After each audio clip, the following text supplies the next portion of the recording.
গরের পানে চাই না গো চাই গো, চেতন হারাই তনে, কি জানি কি হই যে আমার শেষ বিদায়ের দিনে।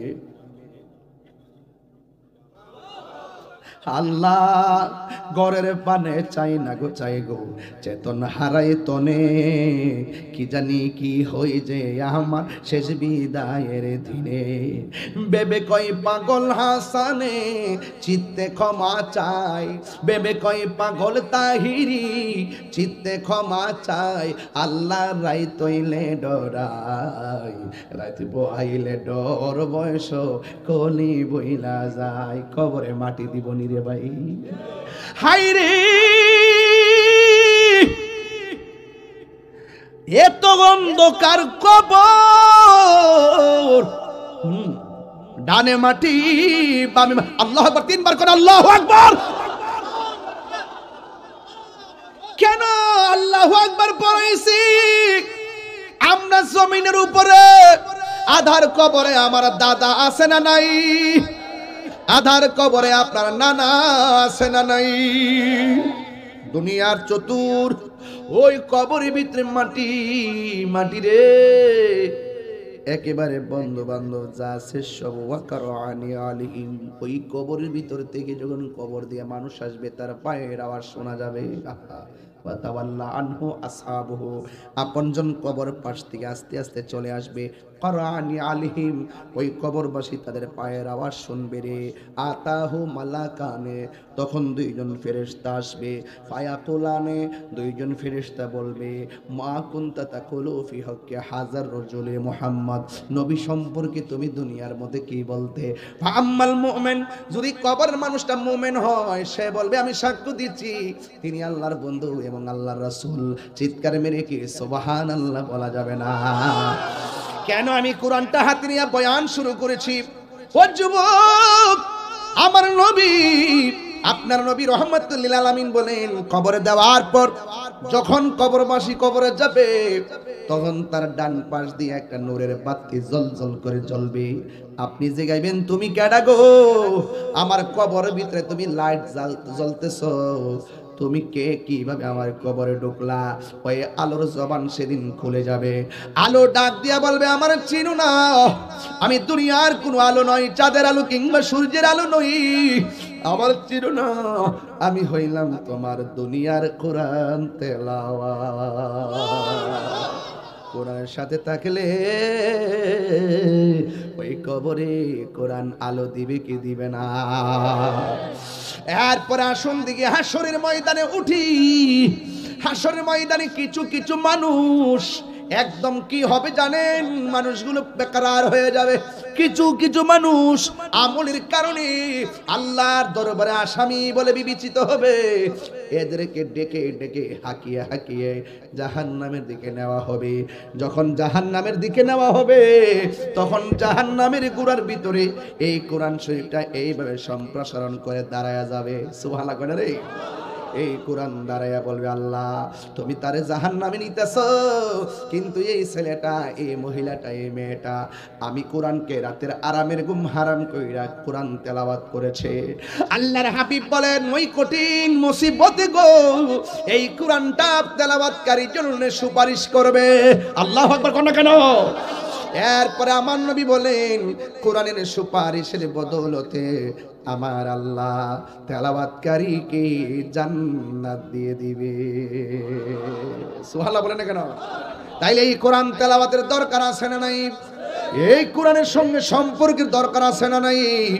কোরআন যার হৃদয় আছে হৃদয়টা আলোকিত, কোরআন দ্বারা যেই ঘরটা চলে ঘরটা আলোকিত, কোরআন দিয়ে যে সমাজটা চলে সমাজটা আলোকিত, কোরআন দিয়ে যার দেশটা চলে দেশটা আলোকিত। ঠিক না বে ঠিক রে বাবা? এই কোরআন আমরা চাই কি চাই না? ওই কোরআন তেলাওয়াত করবেন, কোরআন অনুযায়ী নিজের জীবনকে গঠন করবেন। এ বন্ধু, the holy Quran is the constitution of human life. এই কোরআনটা হলো মানব জাতির জন্য সংবিধান। এতে রয়েছে নিখুঁত এবং নির্ভুল সমাধান। ও আমার যুবক ভাইরা, জিন শানের বাবারা, অনুরোধ করে বলে দিয়া যায় আমি যতক্ষণ কথা বলতেছি আপনাদের কাছে খারাপ লাগতেছে? খারাপ লাগতেছে?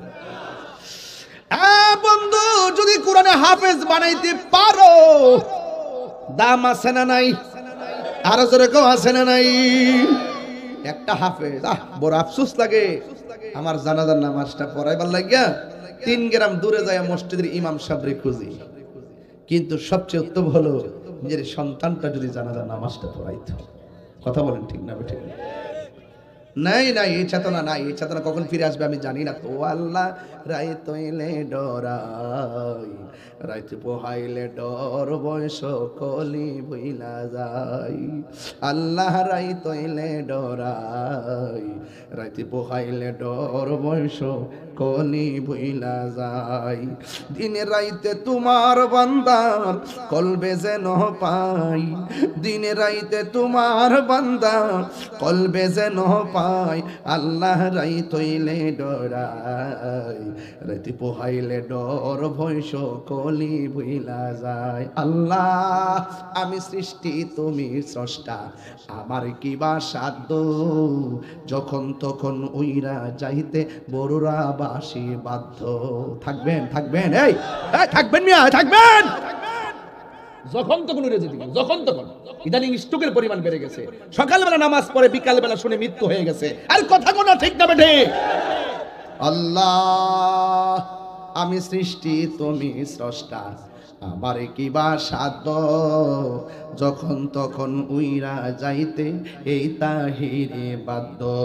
সক্ষমতার প্রতিপাদ্য ওর হামেশা গাই, আল্লাহ রাই তৈলে ডরাই, রাইতে পোহাইলে ডর বয়স কলি ভুইলা যায়। আল্লাহ কর্ম বলে মর্ম ফুলে অসার কার্য করি, রসের অঙ্গে বাইতে বাহিতে ও কুল গাঙ্গে পড়ি। কি করবেন আর দেখছেন না দুনিয়াটা কোন রঙে চলতেছে বাজার, এই কি রঙে চলতেছে। আল্লাহ কর্ম বলে মর্ম ভুলে অসারে কার্য করি, রসের অঙ্গে বাইতে বাহিতে ও কুল গাঙ্গে পড়ি। কুল ভিরাও পারের কান্ডারি, পারের মালিক সাই, কুল ভিরাও পারের কান্ডারি, পারের মালিক সাই। আল্লাহ রাই তৈলে ডরাই, রাইতে পোহাইলে ডর বয়স কলি বইলা যায়। আল্লাহ গরের পানে চাই না গো চাই গো, চেতন হারাই তনে, কি জানি কি হই যে আমার শেষ বিদায়ের দিনে। আল্লাহ গরের পানে চাই না গো চাই গো, চেতন হারাই তনে, কি জানি কি হই যে আমার শেষ বিদায়ের দিনে। বেবে কই পাগল হাসানে চিত্তে ক্ষমা চাই, বেবে কই পাগল তাহিরি চিত্তে ক্ষমা চাই। আল্লাহ রাই তৈলে ডরাই, রাইতে বইলে ডর বয়স কলি বইলা যায়। সারি সাহেব ডানে বামের সামনে পিছনে মাদ্রাসার এক জাক কোরআনের পাখি। অত্র এলাকার বড়রা বিভিন্ন জায়গা থেকে আগত আশিকিন জাকিরিন মুহিব্বিন শ্রোতা মণ্ডলী, যেই মহান রব্বে করিম আমাদের সকলকে আজকের মাহফিলে আসার সুযোগ দিয়েছেন, শুকরিয়াতান পড়ুন আলহামদুলিল্লাহ।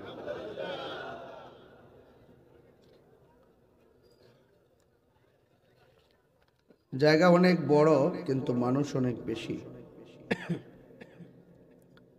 যেই জন্য ওয়াজ শুরুর আগেই মাঠ ভরপুর, অনেক মানুষ বাহিরে, তিল ধারণের জায়গা নেই। আজকে আমি অত্যন্ত আনন্দিত, জিনসার আল কোরআন হাফিজিয়া মাদানী মাদ্রাসা, এই মাদ্রাসাটা যে এই এলাকার জন্য কত বড় নিয়ামত। আমি এসে শুনেছি অনেক ছাত্র ইবতিদাইও চলতেছে, আবার হাফিজিও চলতেছে।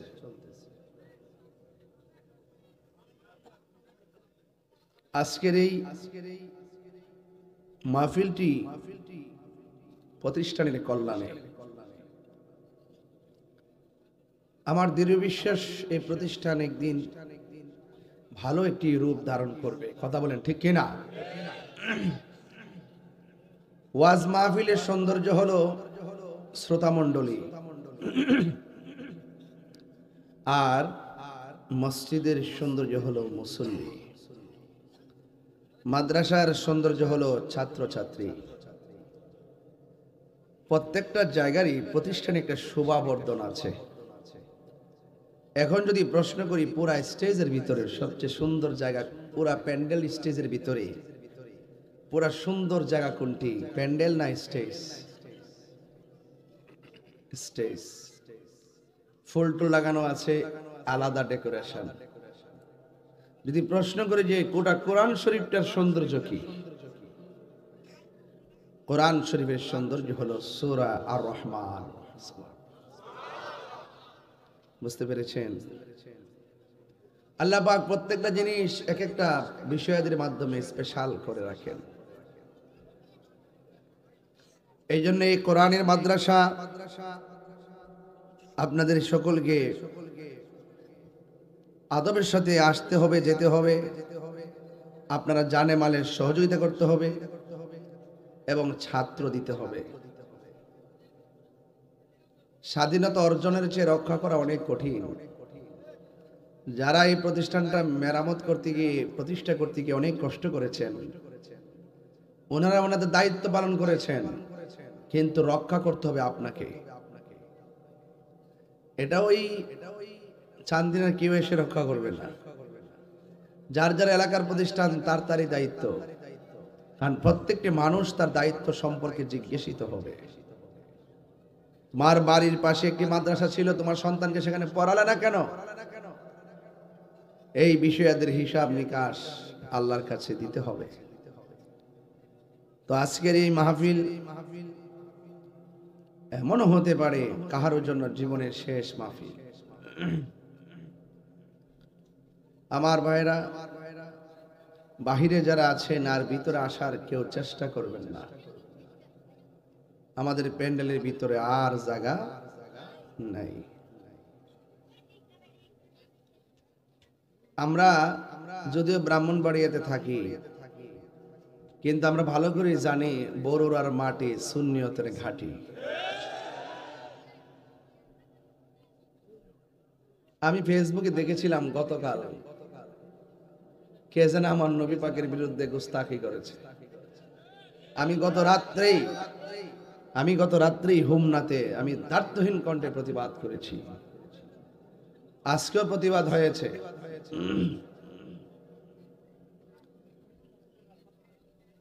সে আলেম কিনা আমি জানি না, যদি জেনারেল লোক হয় 7 পর্যন্ত পড়ছে, মুরুক 7 পর্যন্ত পড়ছে। না না সাদা একদম। শালটা কোথায়? শালটা নাউজুবিল্লাহ পড়েন। উনিও শুনলাম যে 5 পর্যন্ত পড়ছেন নাকি, শুনলাম আর কি। এই যে সাধারণ জেনারেল লোকগুলো যে নবীর বিরুদ্ধে কথা বলে, এগুলো শিখছে কার কাছ থেকে জানেন? আলেমদের কাছে। এই ছদ্মবেশী সেলিব্রিটি ধারণকারী, ওই রকম নামদারি টুপিওয়ালা ফাগরিওয়ালা, এই ওয়াজের ময়দানে বসে বসে যারা রাসূলুল্লাহর বিরুদ্ধে বিষোদ্গার করে, ওই সমস্ত নামাজদারি বাউলদের কাছ থেকে জেনারেল সাধারণ ছেলেগুলা নবীর বিরুদ্ধে আচরণ করা সাহস পেয়েছে। কথা বলেন ঠিক না? রাষ্ট্রযন্ত্র যদি ওই সমস্ত লেবাসদারি বাউলদেরকে সর্বোচ্চ শাস্তির আওতায় আনতো, তাহলে বাংলাদেশের কেউ এইরকম নাফরমানিমূলক কথা বলতে পারতো না। ঠিক না বেঠিক? আবার আন্দোলন করো, নিজের বেলা হইলে আরাম, পরের বেলা হইলে হারাম। নিজের দাবি করে যে আমি খুব আল্লাহওয়ালা, আমি 1 নম্বর। আমরা সবই জানি কারা 1 নম্বর, কারা 2 নম্বর।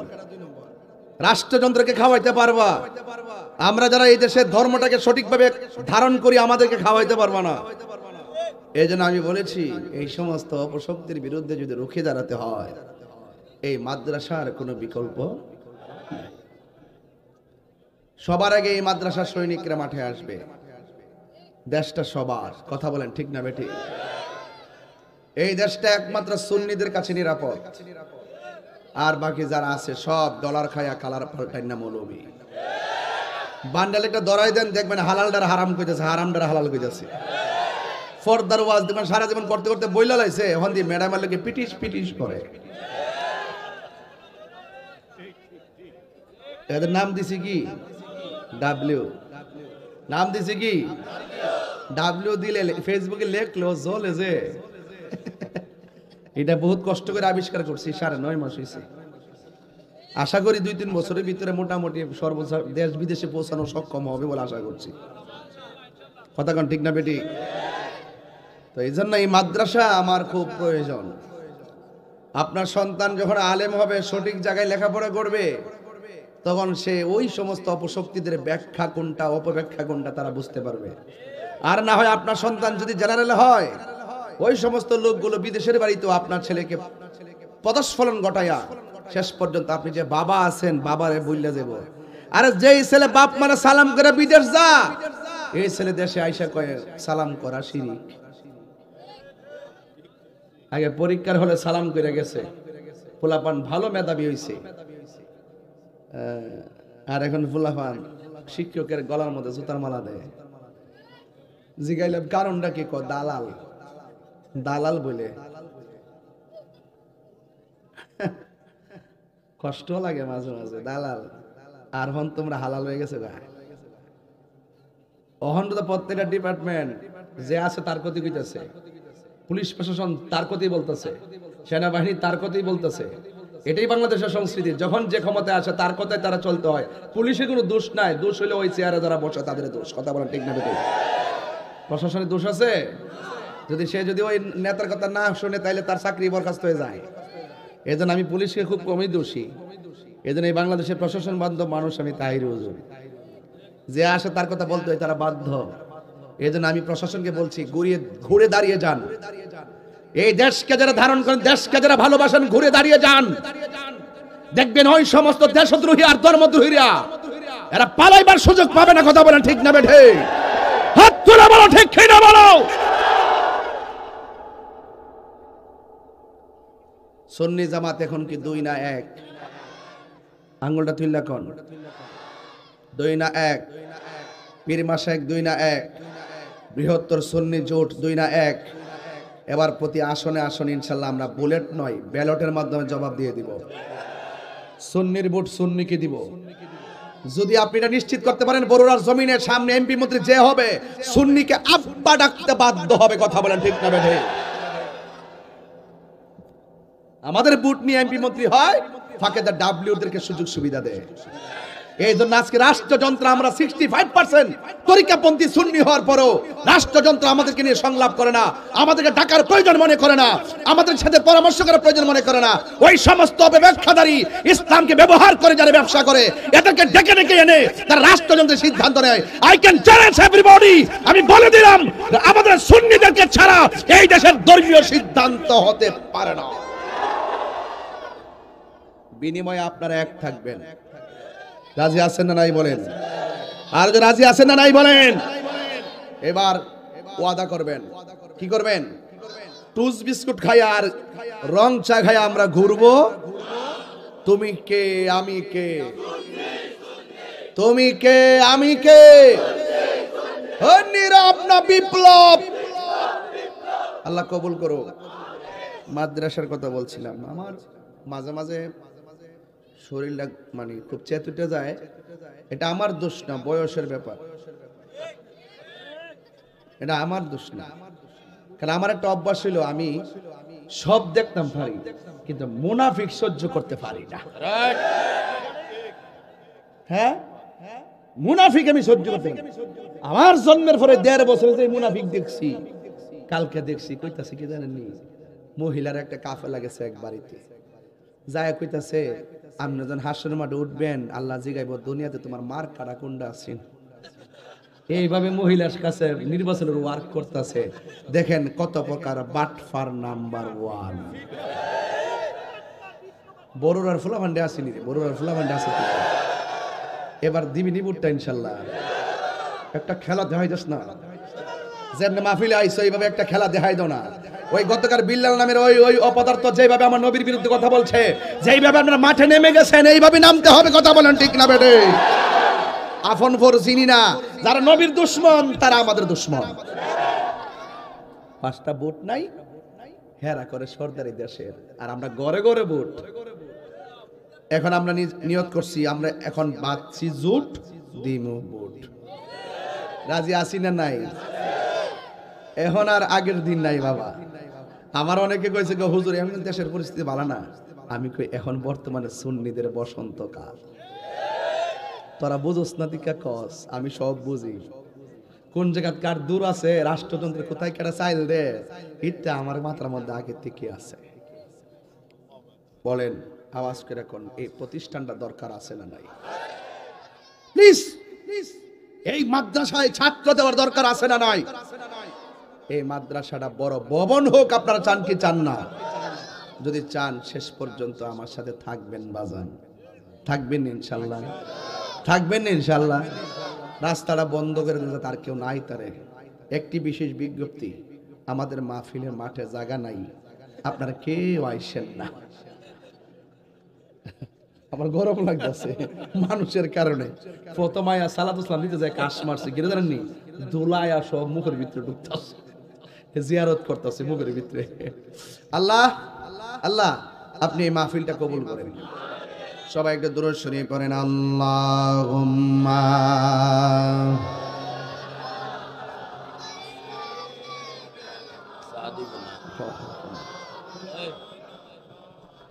ওয়ালা আলি সাইয়্যিদিনা।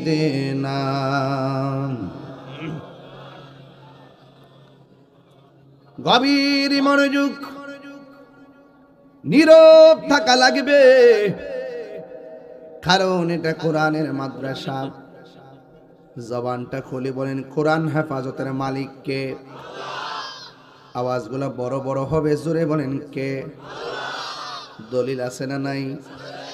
আল্লাহ রাব্বুল আলামিন বলেন ইন্না নাহনু নাযালনা যিকরা ওয়া ইন্না লাহু লাহাফিজুন।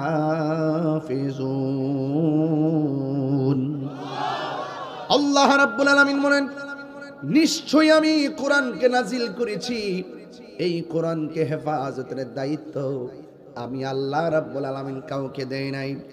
জবানটা খুলে বলুন কোরআন হেফাজতের মালিক কে? বড় করে বলি কে? এই কোরআনে কোনো সন্দেহ আছে? বিগত দিনে যারা সন্দেহ করেছে তারা কি বিজয়ী হতে পেরেছে? আল্লাহ রাব্বুল আলামিন কোরআনের শুরুতেই বলে দিয়েছেন যালিকাল কিতাবু লা রাইবা ফীহি হুদাল লিল মুত্তাকিন। এই কোরআন হলো এমন একটা গ্রন্থ যার মধ্যে যাররা পরিমাণ সন্দেহ নাই। এই কোরআনটা মুত্তাকিনদের জন্য গাইডলাইন। কিছু কিছু মানুষ আছে কোরআন পড়বে কিন্তু কোরআনের প্রেম কণ্ঠের ভিতরে ঢুকবে না। আবার কিছু কিছু মানুষ আছে কোরআন পড়ে হেদায়েত প্রাপ্ত হবে। আবার কিছু কিছু মানুষ আছে কোরআন পড়ে তারা গোমরা হয়ে যাবে, পথভ্রষ্ট হয়ে যাবে। আমার দেশে দেখবেন বহুত মানুষ কোরআনের স্লোগান দেয় কিন্তু রিসালাতের স্লোগান দেয় না। আছে না নাই? চিন্নি খাইলেন কার দ্বারা মোল্লা চিনলেন না। বন্ধু কোরআনটা সাধারণ কোনো কিছু নয়, এই কোরআনটা বড় পাওয়ারফুল। আল্লাহ রাব্বুল আলামিন কোরআনের দারুণ ক্ষমতার ঝাঁজ সম্পর্কে বলতেছেন লাউ আনসালনা হাযাল কুরআনা আলা জাবালিন লারাআইতাহু খাশিআম মুতাসাদ্দিআম মিন খাশিয়াতিল্লাহ ওয়া তিলকাল আমসালু নাদরিবুহা লিন্নাসি লাআল্লাহুম ইয়াতাফাক্কারুন। এই কোরআনটা বড় পাওয়ারফুল। 7টা পদ্ধতির মাধ্যমে জিবরাইল আলাইহিস সালামের মাধ্যমে সুদীর্ঘ 23 বছরে অবস্থার পরিপ্রেক্ষিতে কোরআনটা নাজিল করেছেন কে? আর জবান খুলে বলেন কে? এই কোরআনে কোনো সন্দেহ আছে? এবার আমার নবী যখন কোরআন তেলাওয়াত শুরু করলেন, বন্ধু নবী আমার কোরআন তেলাওয়াত শুরু করলেন, যারা নবীর প্রেমিক তারা সহজেই কোরআনকে সুন্দর করে মেনে নিয়েছেন। আর যারা কাফের বেঈমান ওরা কোরআনকে মানতে পারে না। আল্লাহ রাব্বুল আলামিন বলেন এ পৃথিবীর মানুষ, তোমরা কোরআনটা মানো। আপনারা জবান খুলে বলেন কোরআন কার কালাম? আহা! আমি তাহিরির বাড়ি হলো ব্রাহ্মণবাড়িয়া। এ বন্ধু, বড়ুরার জমিনে যেই কোরআনটা আছে সেটা ফটোকপি। যেখানে ফটোকপি হয় সেখানে মূল কপি আছে না নাই? আরো জোরে বলো, আছে না নাই? একদিন দেখবেন কোরআনের পৃষ্ঠার আয়াতগুলো আল্লাহ তুলে নিয়ে যাবেন, সেদিন কিয়ামত হয়ে যাবে। বন্ধু, এই কোরআন এমন একটা গ্রন্থ, সেই গ্রন্থটা যখন আমার নবী তেলাওয়াত করেন, যুবক ভাইরা আমার, এই বরুড়ার জমিনে সব কোরআন যদি বস্তার মধ্যে বইরিয়া যদি তিতাস নদীর মধ্যে ফেলে দেন কিংবা গুমতি নদীর মধ্যে ভাসিয়ে দেন, কোরআনের কোনো অসুবিধা হবে? কারণ জবানটা খুলে কোন কোরআন হেফাজতের মালিককে। বাবারা আমার, আল্লাহ যখন কোরআনটা নাজিল করেছেন, আল্লাহর হাবিব চামড়ার মধ্যে কোরআনকে লিখে রাখতেন। আল্লাহর হাবিব পাতার মধ্যে, চামড়ার মধ্যে সুন্দর করে লিপিবদ্ধ রাখতেন। এই কোরআনটা ছড়িয়ে ছিটিয়ে বিভিন্নভাবে রাখা হয়েছিল। আল্লাহর হাবিব বললেন, হ্যাঁ ও ওসমান, তুমি এইগুলারে একত্র করো। সবগুলাকে ওসমান জুন্নুরাইন একত্র সংকলন করলেন। যেই জন্য ওসমান জুন্নুরাইনের একটা উপাধি হলো, যাকে বলা হয় জামিউল কোরআন। সুবহানাল্লাহ, জোরে কোন কি বলা হয়? জামিউল কোরআন বলা হয়, কোরআনকে একত্রকারী। আরেকটা উপাধি হলো ওসমান জুন্নুরাইনকে আমার আল্লাহর হাবিব ওসমান জুন্নুরাইনকে জুন্নুরাইন বলা হয়, দুই নূরের অধিকারী বলা হয়। এখন প্রশ্ন করেন, হুজুর কেন বলা হয়?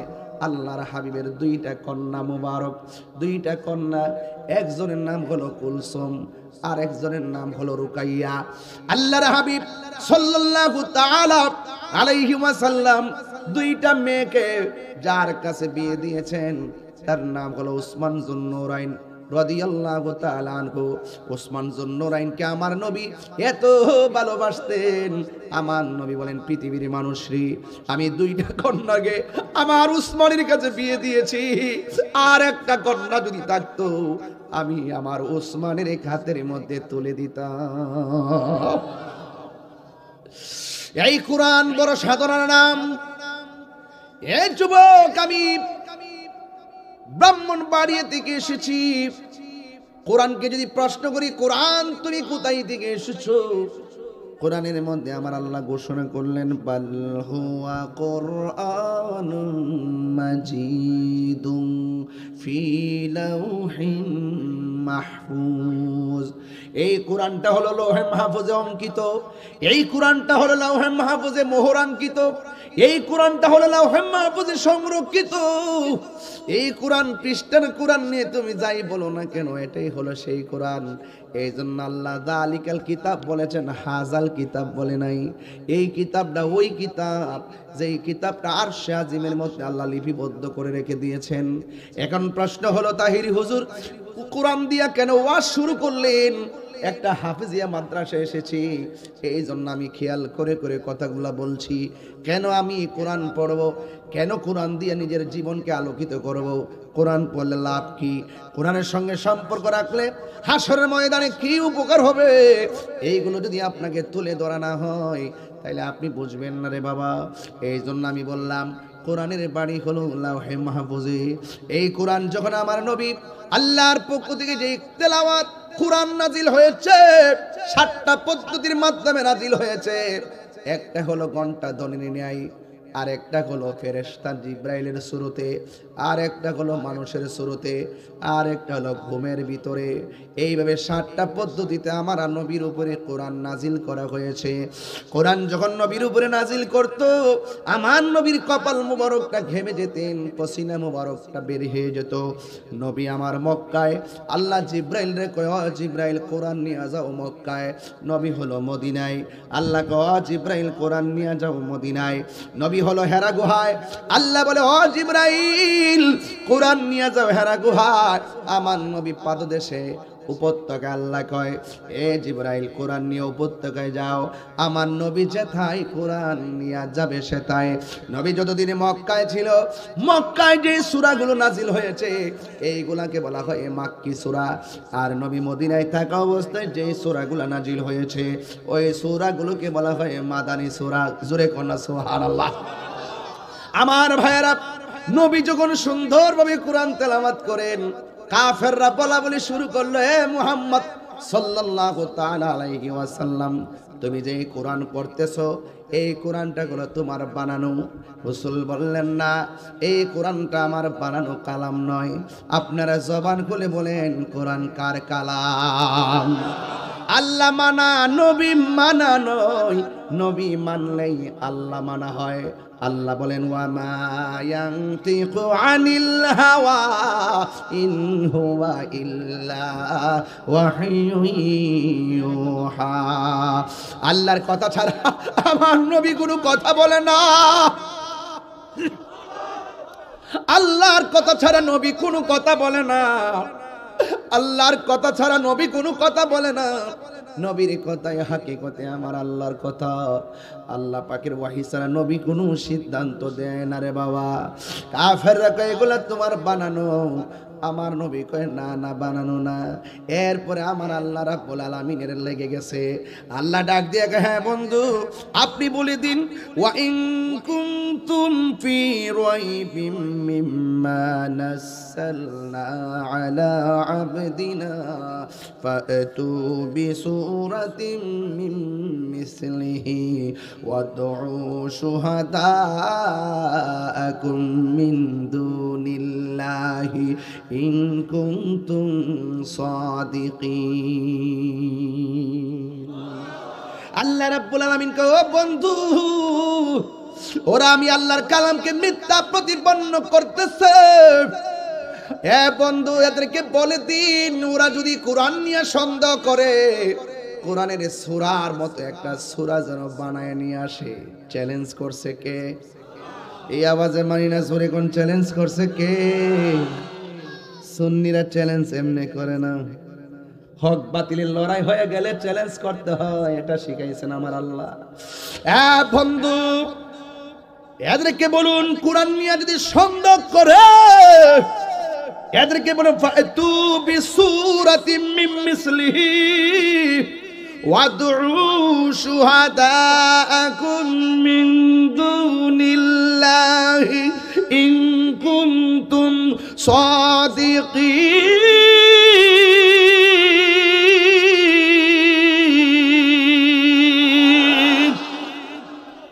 আল্লাহু আকবার। এদেরকে বলুন, যদি তারা সত্যবাদী হয় তাইলে তারা যেন কোরআনের সূরার মতন সূরা বানায় নিয়ে আসে। চিৎকার মেরে কি আল্লাহু আকবার বলা যাবে না? ফা ইল্লাম তাফআলু ওয়া লান তাফআলু। একটা নফি জিহাদ বললাম আর একটা নফি তাকিদ বললাম। যদি এটা পারে নাই, কিয়ামত পর্যন্ত পারবে না। শুধু ঘোষণা দেন। সুবহানাল্লাহ, অনেকে লাগে ঘোষণা দেন না, ঘোষণা দেন। আল্লাহর হাবিব ঘোষণা ছেড়ে দিলেন। আল্লাহু আকবার বলেন। আল্লাহর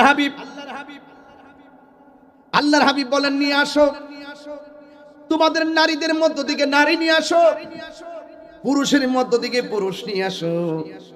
যদি তোমরা এটা না পারো, কখনোই পারবে না। আল্লাহর হাবিব কোরআন যে সত্য, সত্যতার প্রমাণের লড়াইয়ে আল্লাহর হাবিব ডাক দিলেন, হে আলী রে, আয়, কোরআন সত্যতার মাঠে বাহাস হবে। হে হাসান হুসাইন আসো, এ ফাতেমা তুমি আসো। এবার আমার নবী সবাইকে নিয়ে ময়দানের মধ্যে গেলেন। এরপরে আমার নবীকে প্রশ্ন করা হয়, আপনি প্রমাণ করুন কোরআনটা আল্লাহর কালাম। আর আমার নবী বলে, না, তোমরা প্রমাণ করো কোরআনটা মানুষের বানানো। এরপরে আমার নবীকে প্রশ্ন করা হয়, না না, আপনি বলুন কোরআনটা আল্লাহর কালাম। আল্লাহর হাবিব সেই প্রমাণের মাঠে যাইয়া বেশি বড় সূরা পড়ে নাই। কোরআনের সৌন্দর্য সূরা আর রহমান। আর কোরআনের মধ্যে সবচাইতে বড় সূরা হলো সূরা বাকারা। আর সবচাইতে ছোট সূরার নাম হলো সূরা কাউসার। সূরা কাউসার। এত সুন্দর সূরাটা আমার নবী তাদের সামনে তেলাওয়াত করেন, আমার সামনে বলেন, ইন্না আ'তাইনাকাল কাউসার ফাসাল্লি লিরাব্বিকা ওয়ানহার ইন্না শানিআকা হুয়াল আবতার।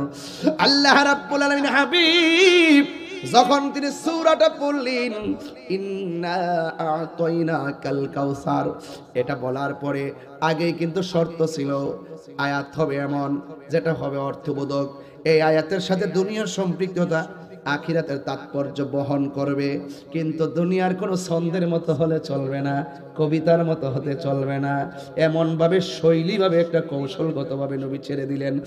এরপরে ওরা ইন্না আ'তাইনাকাল কাউসার পড়ার পরে তারা লাস্টে বলল, ঠিক আছে ঠিক আছে, ইন্না আ'তাইনাকাল কাউসার, আপনি পড়েছেন আমরাও বানাইতেছি। লাস্টে এ শুরু করছে, আর পারে না, লাস্টে তারা বলতে বাধ্য হয়েছে, লাইসা হাযা কালামিল বাশার, আমরা বিশ্বাস করেছি এই কোরআন আল্লাহর বানানো, এই কোরআনটা মানুষের কোনো বানানো গ্রন্থ নয়। জোরে বলুন সুবহানাল্লাহ। আমার ভাইয়েরা, এত চ্যালেঞ্জিং কোরআন, এত হেদায়েতের বাণী কোরআন, এই কোরআন থেকে কেন আপনি দূরে? দূরে তো ছিল কাফেররা, কথা বলেন ঠিক কিনা? দূরে ছিল কারা? আরো বড় করে দূরে ছিল কারা? কাফেররা ছিল দূরে।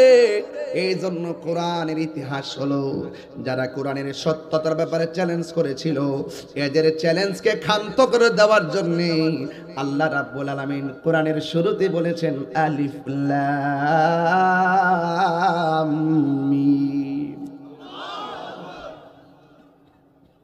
সূরার শুরুতে আল্লাহ আলিফ লাম মিম কেন ব্যবহার করেছিলেন? ওই যে কোরআনের সত্যতার ব্যাপারে যারা চ্যালেঞ্জ করেছিল, ওই চ্যালেঞ্জবাদীদেরকে ক্ষান্ত করে দেওয়ার জন্য আলিফ লাম মিম অর্থ কর।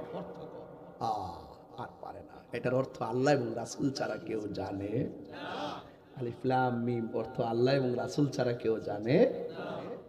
মৌলভী তাফসীর করো, স্টেজে উঠতে কো তাফসীরে শেখ হাসিনা, স্টেজে উঠতে কো তাফসীরে খালেদা, স্টেজে বসে কো তাফসীরে ইন্ডিয়া, তাফসীরে পাকিস্তান, তাফসীরে আমেরিকা, তাফসীরে পিয়ার সিস্টেম, তাফসীরের নামে তুকাবাজি করো। কথা বলেন না কেন? আরে কথা বলেন না কেন? তাফসীরের নামে ধোঁকাবাজি করো, স্টেজে ওইটাই শুধুমাত্র এমক কথা তেমক কথা। তোর যদি রাজনীতি করে মনে চাই, আলাদা মন সাজা। মাঠটারে শেষ করে দিছে। ওয়াজ করতেছি, শুনতেছেন না? গতানুগতিক যেমনি যেই সুরে কথা বলে, আজকে কি এই সুরে কথা বলতেছি? মাদ্রাসা তাহিরি এমনি হইছে না, যেখানে যা লাগে তা দিয়া কথা বলে, ঠিক না বেটি? আমাদের উস্তাদ বসে আছেন এখানে আমার পাশে, ওদের বসে আছেন, আমি ভুল করলে জুতাটা খুললে দুইটা বাড়ি মারবো আমারে, এইরকম অথরিটি আমি দিয়ে রাখছি। বাজানরা, আমার উস্তাদরা আমার ইচ্ছা মতো ফিরাইবেন, বিয়াদবি করবেন। হাতের মধ্যে দাগ আসেনি? আসেনি? কবরের বাসের বাড়ি মাদ্রাসা, বেত নাই। গার্জিয়ান উস্তাদকে আবার জিজ্ঞাসা করে, উস্তাদকে আবার জবাব দিতে চাই, ওই গার্জিয়ানের সন্তান কখনো সভ্য সন্তান হতে পারবে না। কথা বলেন।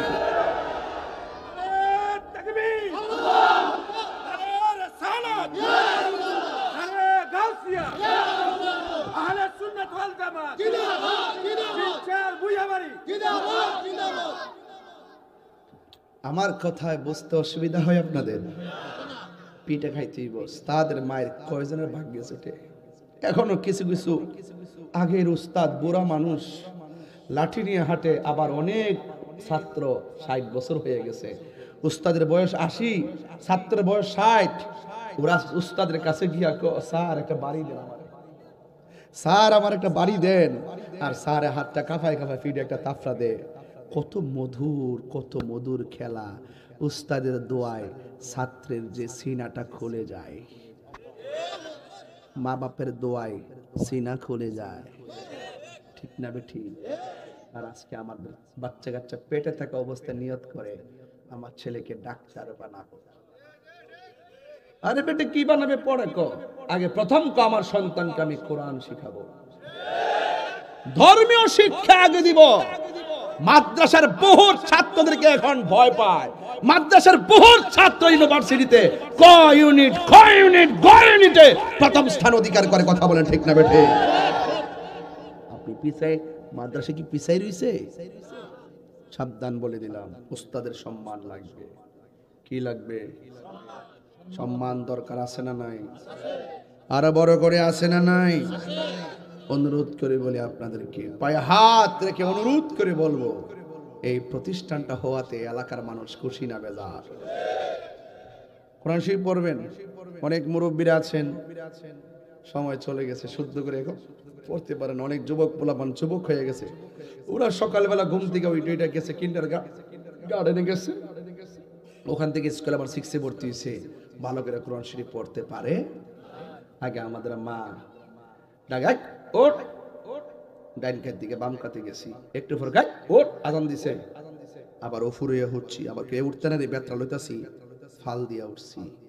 ওইটা সোলার গোড়ার মধ্যে গেছি, যাইয়া সোলার পারে যে কালিডি আছে না, এই বাতাঙ্গুলটা লাগাইয়া কালিডি লইয়া লইয়া এমন দাঁত মারছি, আমাদের রস হইয়া আমাদের কালা হয়ে গেছে গা।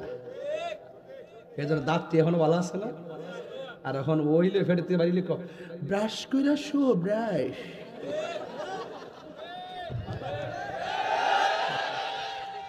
ব্রাশ ব্রাশ শুদ্ধ ভাষা, ব্রাশ। এটার জন্য দায়ী হলো বাপ মা। ছোটবেলা থাকতেই দোকানের মাল খাওয়া অভ্যাস করে, আর চকলেট খাওয়া দাঁত গুলো ধ্বংস করে দেয়, আর বাচ্চাদের হাতে মোবাইল তুল্লা দিয়ে তাদের চোখের পাওয়ার কেড়ে নেয়। আমার কথা রাগ করতে পারেন বাজান, আমি যা বাস্তব তাই বলি। কথা কি সঠিক? আর উস্তাদের কাছে গেছি, কয়ো ওই ফর দ্য টিন, কোন রকম ভাবে আগের পুরান ইট মিট দিয়া মক্তব চালাইছে, ওর ভিতরে জায়গা নাই, বাইরে গাছের তলে হারা করেছে শীতের মধ্যে, আর হুজুরে পড়াইছে হামজা জবর আ, মিম জের মি, নুন জবর না, আমিনা, আমিনা বানান কি, হামজা জবর আ, মিম জের মি, নুন জবর না, আমিনা। বিশুদ্ধ ভাবে কোরআন পড়ো, নইলে নামাজ হবে না। নামাজ যদি না হইল, তবে কিছুই হইল না। অহনিতা আছে কই? এতে অ্যাপল, এতে অ্যাপল, আর আমরা বলছি আলিফে আল্লাহ। পার্থক্য আসেনি? আল্লাহ চিনলে না আপেল চিনতে। কথা কোন ঠিক না বেটি? এই ওয়াজ করলে বাজার মারও খাইতো না, কিন্তু আমি খাওয়াইলে আর কি, মারা বাস জোরে কথা গেলে বাজার খাইতেছে তো ওয়াজটা, কি লাগতেছে নি ওয়াজটা ঠিক মতো? হ্যাঁ লাগতেছে, লাগবে আছে, গজল টজল নাই আজকে, ওয়াজ দিব অ্যাকশন। রাজি আছেন নিও তো? পড়ার দরকার আসেনি? পেটে বাইরে বাইরে ডাক্তার বানাবে, ডক্টর। আর এই ফলে ইন্টার পাস করার পর মোটরসাইকেল না দিলে বর্তমান না।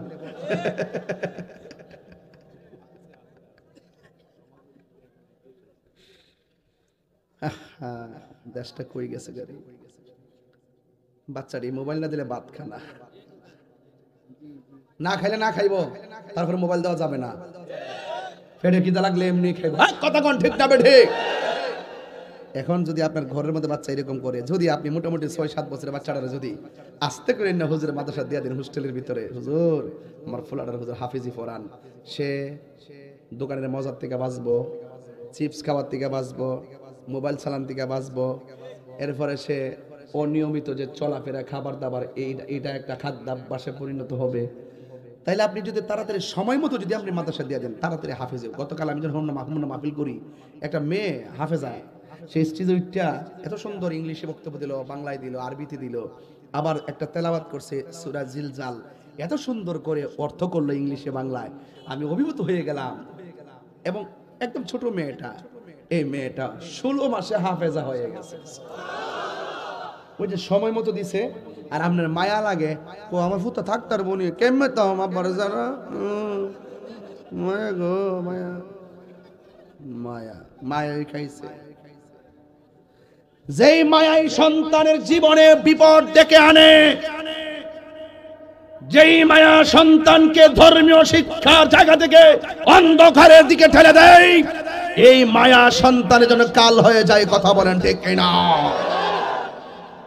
বাচ্চা কাচ্চাকে কোটি টাকার মালিক বানাইবার আগে, বাচ্চা কাচ্চাকে টাকার মালিক বানাইবার আগে ওই টাকা দিয়ে বাচ্চাকে সুশিক্ষায় শিক্ষিত বানাতে হবে। শিক্ষার সবচেয়ে বড় নূর কোরআন, ঠিক না বেঠে? এই কোরআন আমরা চাই কি চাই না? আরো বড় করে চাই কি চাই না? কারা কারা চান দুই হাত তুলে স্লোগান লাগান ইনশাআল্লাহ।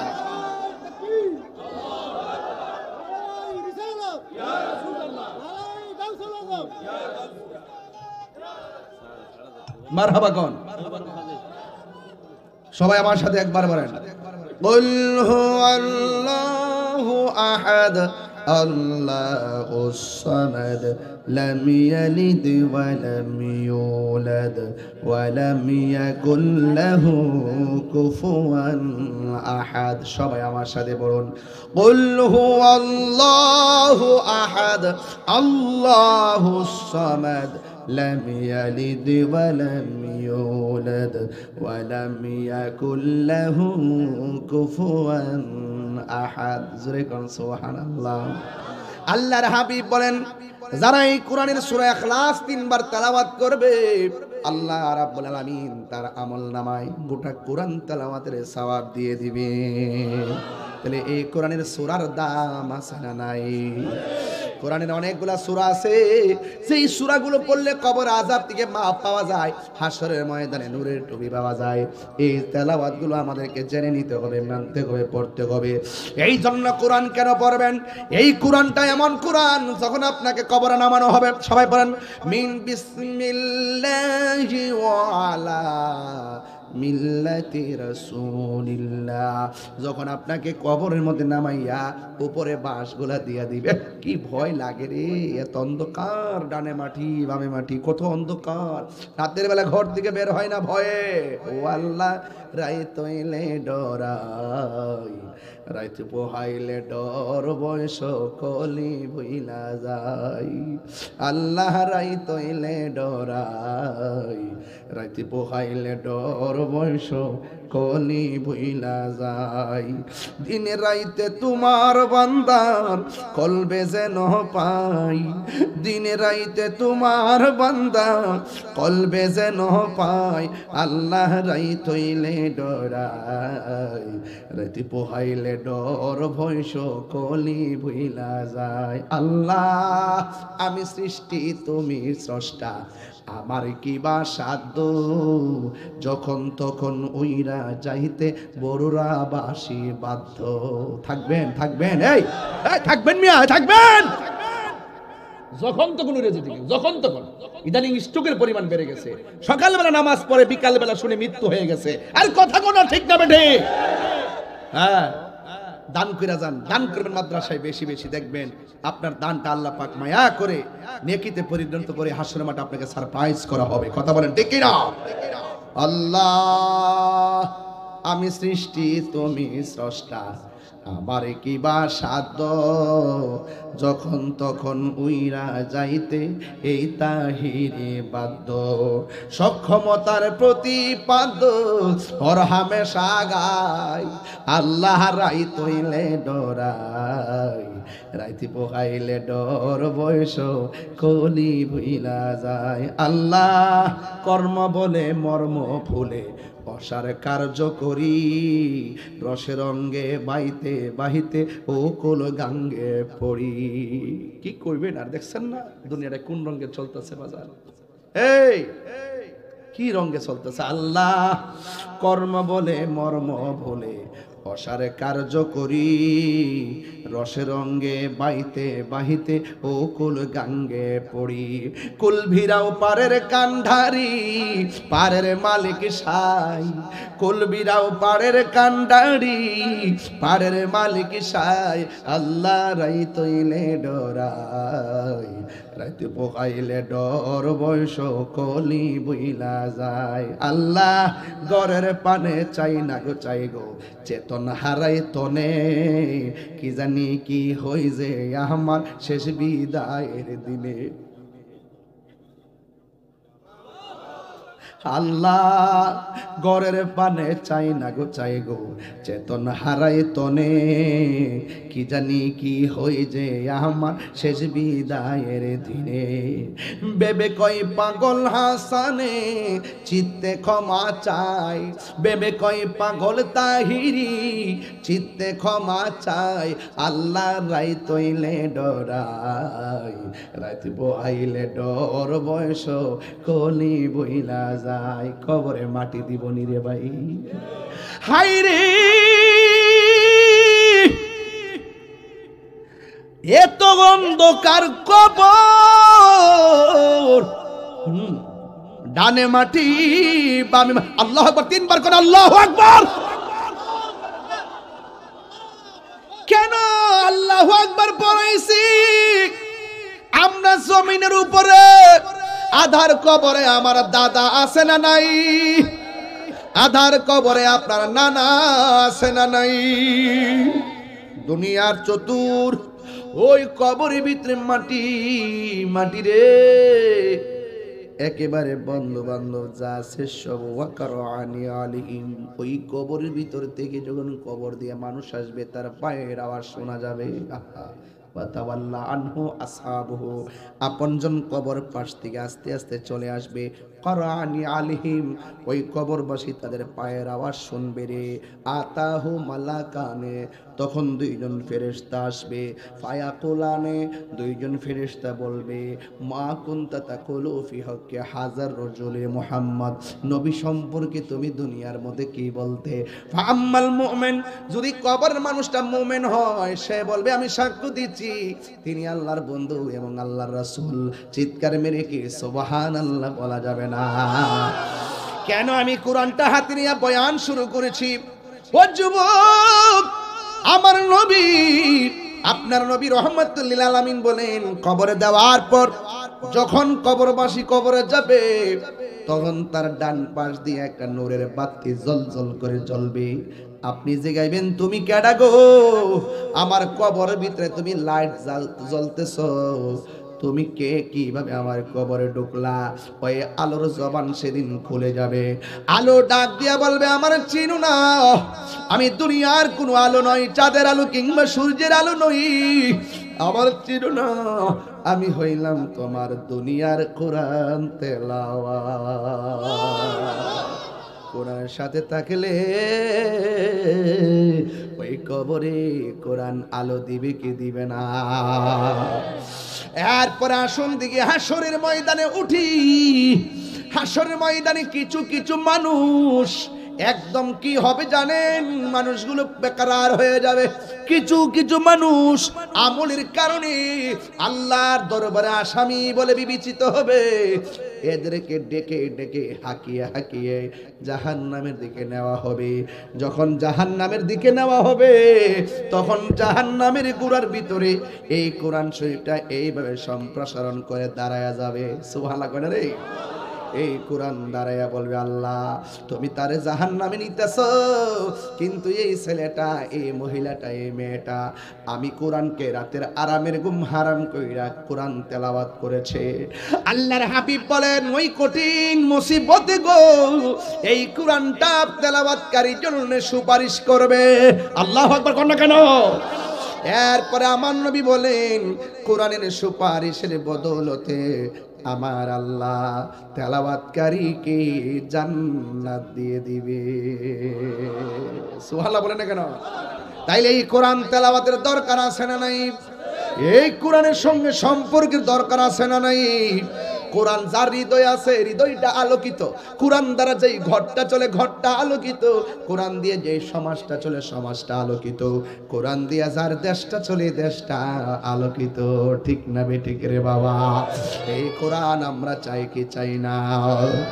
ওই কোরআন তেলাওয়াত করবেন, কোরআন অনুযায়ী নিজের জীবনকে গঠন করবেন। এ বন্ধু, the holy Quran is the constitution of human life. এই কোরআনটা হলো মানব জাতির জন্য সংবিধান, এতে রয়েছে নিখুঁত এবং নির্ভুল সমাধান।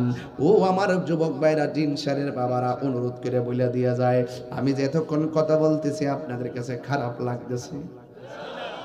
খারাপ লাগতেছে? বন্ধু, যদি কোরআনে হাফেজ বানাইতে পারো, দাম আছে না নাই? আরো জোরে কেউ আছে না নাই? একটা হাফেজ, বড় আফসোস লাগে, আমার জানাজার নামাজটা পড়াইবার লাগিয়া 3 গ্রাম দূরে যায় মসজিদের ইমাম সাহেবরে খুঁজি।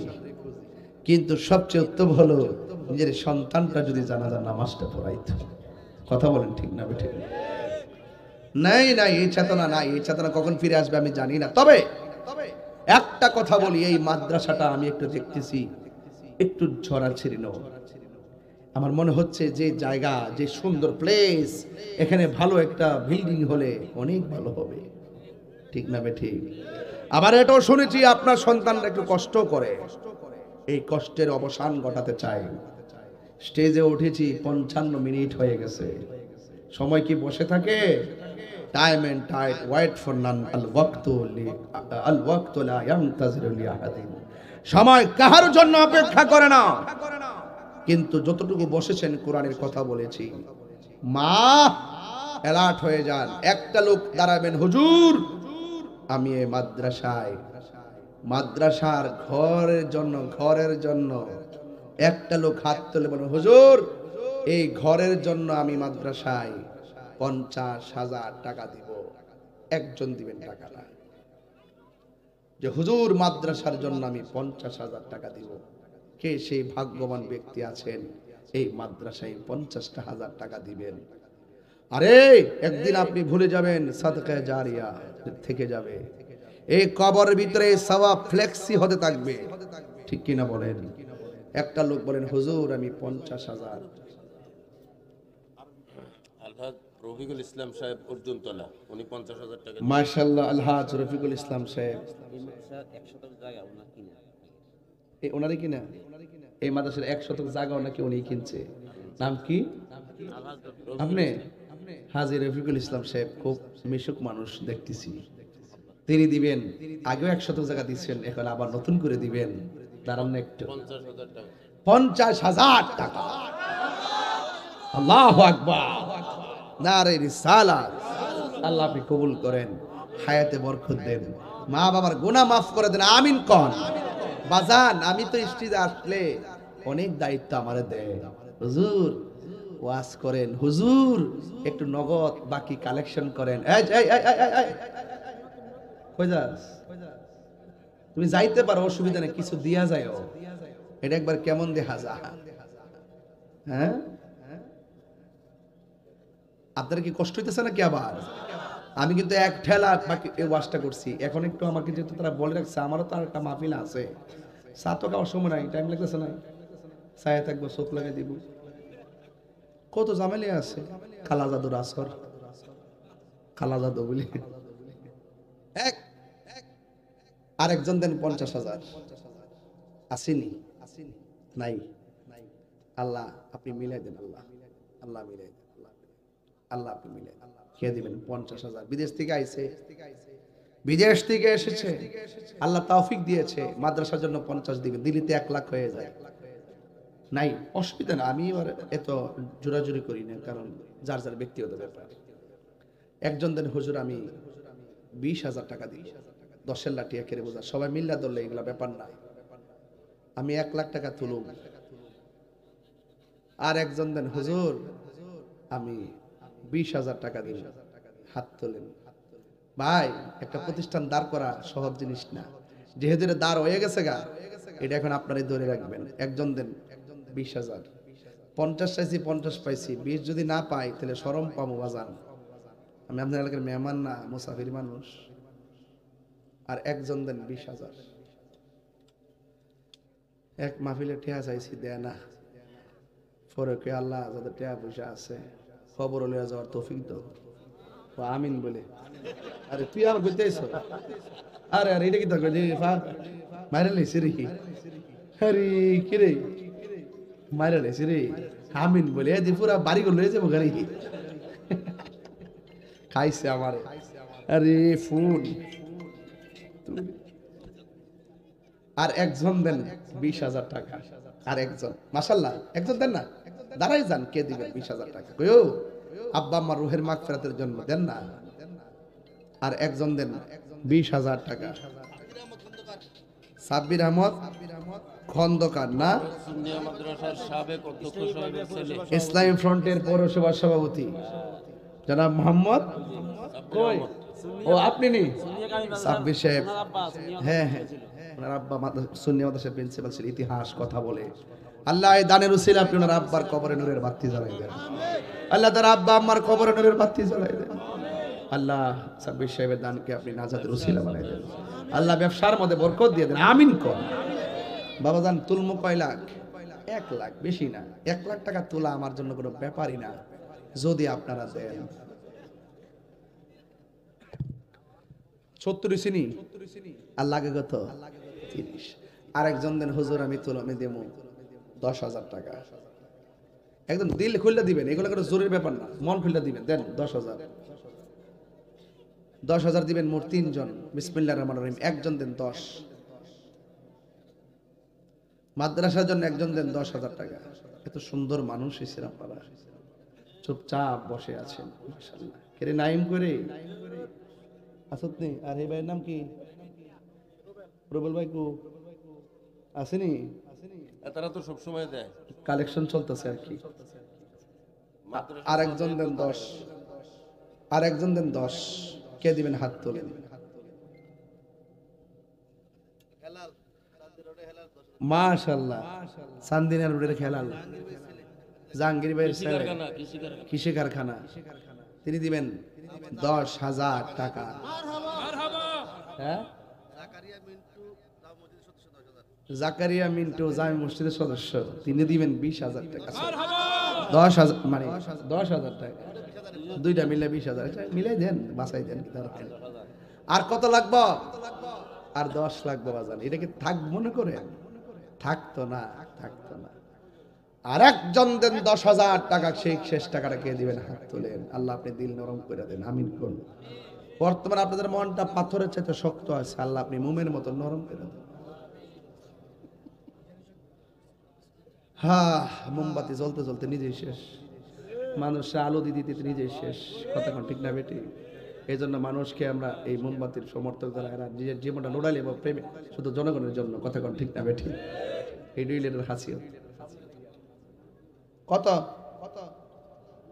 কালাম ভাই, আপনি কথা বললে আজকে স্বেচ্ছাসেবকের পোশাক এবং যথেষ্ট খেদমত আছে কালাম ভাইয়ের, নাম নেওয়া জাল হইতে পারে। ওই কালাম ভাই, কালাম ভাই, ক্যামেরার সামনে চলে আসি। ভাইজাব সালাম আলাইকুম, কেমন আছেন? যার করে খাবার খাইছেন আর রুবেল ভাইটা কল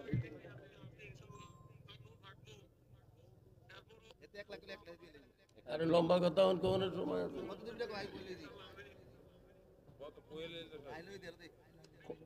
কত কত কত? 1 লাখ।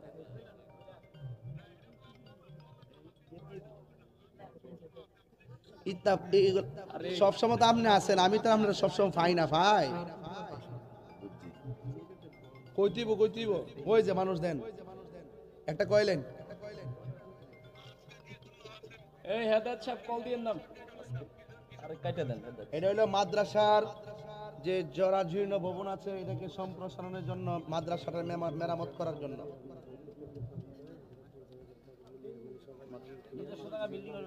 নিজস্ব জায়গায় বিল্ডিং হবে। কত কইতাম? কালাম ভাই দ্রুত বলেন, সময় কম। ইলিয়াস ভাই বলে কথা বলবো। 1 লাখ 1 লাখ। ইলিয়াস ভাই কথা বলেন। হুজুর নন্নবী ভাই রুবেল ভাইয়ের যে খোঁজ করছেন, রুবেল ভাই তারা 5 ভাই মিলে দিব 50,000। ওনার বাবা মরহুম শহীদুল্লাহ ভূঁইয়া সাহেব, ওনার আব্বা ও রুবেল ভাই, রুবেল ভাইয়ের আব্বা মরহুম নবী সোহাগ মিয়া, সোহেল ভূঁইয়া, নুর নবী, সোহাগ মিয়া, রুবেল আর মিজান ভাই মিজান ভাই, ওনার আব্বার নাম কি? শহীদুল্লাহ মিয়া শহীদুল্লাহ, মরহুম শহীদুল্লাহ বইয়ার জন্য এই গুরুস্থানে সাহিত্য আছেন, ওনারা ভাইয়েরা মিল্লা দিবে পন